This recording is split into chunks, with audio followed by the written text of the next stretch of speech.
നൈജീരിയയിൽ പഴയ ദേശീയഗാനം പുനഃസ്ഥാപിച്ചു. President Bola ടിനുബു ആണ് ഇത് സംബന്ധിച്ച ബില്ലിൽ ഒപ്പുവച്ചത്.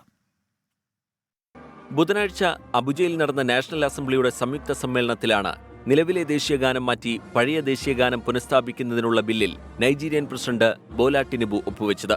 ഇതോടെ എറൈസ് ഓ കമ്പാട്രിയോട്സ് എന്നതിൽ നിന്ന് നൈജീരിയ വി ഹെയിൽ എന്ന പഴയ ദേശീയഗാനത്തിലേക്ക് രാജ്യം തിരിച്ചെത്തി. 1960 ഒക്ടോബർ 1 രാജ്യത്തിന് സ്വാതന്ത്ര്യം ലഭിച്ചപ്പോൾ മുതലുണ്ടായിരുന്ന ഈ ദേശീയഗാനം 1978 ഒലൂഷെഗൂൺ ഒബാസാൻജോയുടെ നേതൃത്വത്തിലുള്ള സൈനിക ഭരണകൂടം മാറ്റുകയായിരുന്നു.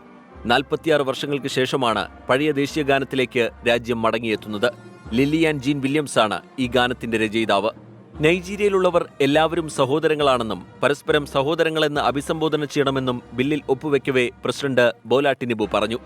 ബ്ലസൻ ചെറുവക്കൽ, 24, നൈജീരിയ.